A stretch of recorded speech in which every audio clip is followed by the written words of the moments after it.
Hello friends, আমার চ্যানেলে সকলকে স্বাগত জানিয়ে আজ আমার ভিডিওটা স্টার্ট করছি। আজ আমি তোমাদের সাথে শেয়ার করছি আলু ডিমের রেসিপি। বাড়িতে সবজি না থাকলে এই রেসিপিটা ট্রাই করবেন। এটিতে খুব বেশি সময়ও লাগছে না, খুব বেশি উপকরণও লাগছে না। তো চলো শুরু করা যাক। তো আলুগুলো এভাবে কেটে নিয়ে ডিম আর আলু একসাথে সেদ্ধ হতে দিয়েছি। এখন কড়াইয়ের মধ্যে আমি সর্ষের তেল দিয়ে দিচ্ছি। তেলটা গরম হয়ে গেছে। এবার আগের থেকে সেদ্ধ করে রাখা ডিম দুটো খোসা ছাড়িয়ে হলুদ মাখিয়ে তেলের মধ্যে দিয়ে একটু ভেজে নেব।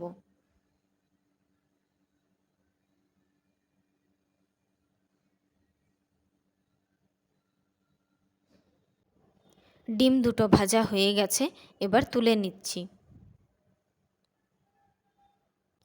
এর মধ্যে আর একটু সরষের তেল দিয়ে দিচ্ছি। তেলটা গরম হয়ে গেছে, এর মধ্যে পেঁয়াজ কুচি দিয়ে দিচ্ছি।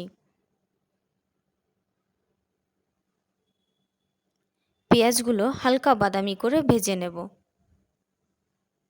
পেঁয়াজগুলো দেওয়ার পর এখানে খুব সামান্য পরিমাণ কালো জিরা অ্যাড করছি।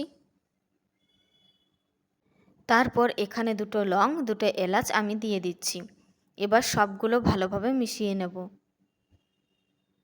পেঁয়াজগুলো ভাজা হয়ে গেছে, এবার এর মধ্যে কেটে রাখা ক্যাপসিকাম আমি দিয়ে দিচ্ছি। এটা অপশনাল, তোমরা দিতেও পারো আবার নাও দিতে পারো। আমার বাড়িতে ছিল তাই দিয়ে দিয়েছি। কেটে রাখা টমেটো কুচি দিয়ে দিচ্ছি। এবার আদা রসুনের পেস্ট দিয়ে দিচ্ছি। এবার সবগুলোকে একটু ভেজে নেব।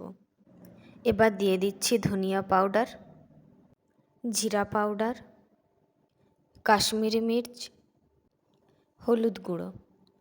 এবার সবগুলোকে মিশিয়ে নিয়ে একটু কষে নেব। সেদ্ধ করা আলুগুলো মশলার সাথে একটু কষে নেব।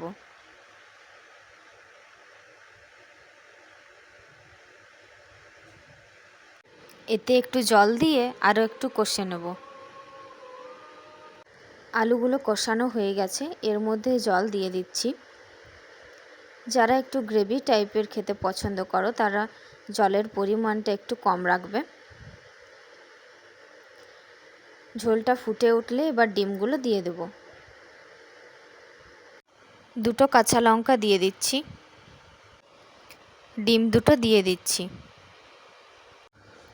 এবার একটু গরম মশলা দিয়ে নামিয়ে নেব। আমার এই ভিডিওটা তোমাদের ভালো লাগলে লাইক, কমেন্ট অ্যান্ড সাবস্ক্রাইব করতে ভুলবেন না।